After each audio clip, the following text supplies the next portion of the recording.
All right, guys. Hey, it's Evan. It's early May 2025, and I've got Ava. Ava is a Maxx Pink's, a pure fourth generation Maxx Pink Argentine boa constrictor.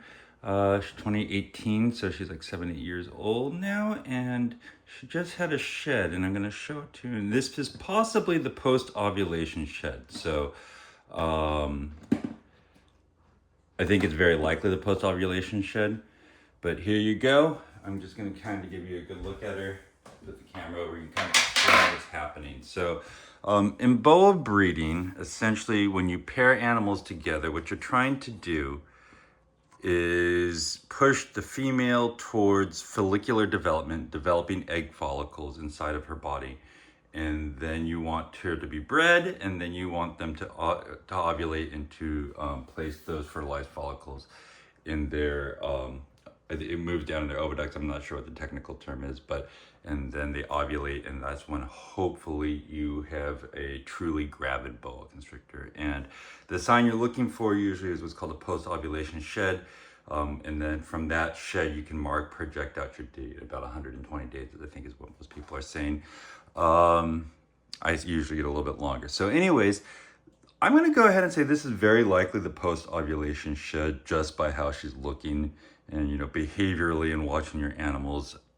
It's something that you have to see in person and kind of relative to your animals a lot, if that makes sense. And it's more about the changes. But I've talked about some other ways to evaluate pregnancy, like procedurally by testing with feeding and testing with temperatures. And she's been clocking in at about 86, even a little bit higher lately, which is different than normal.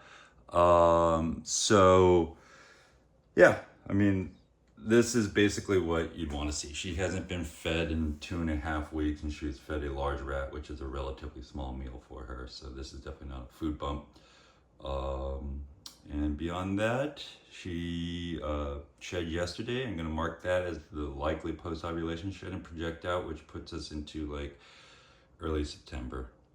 Late August, early September, something like that, if she goes that long. I've never bred Argentine boas before, so I don't know exactly how long it's going to take. But there you go. Yeah, this is pretty exciting. She looks pretty good to me. If you're wondering why that shed looks so dang tattered, it's because I have a massive population of isopods in this bin, and they just eat it up. You leave it for a couple hours and it's gone. But there you go.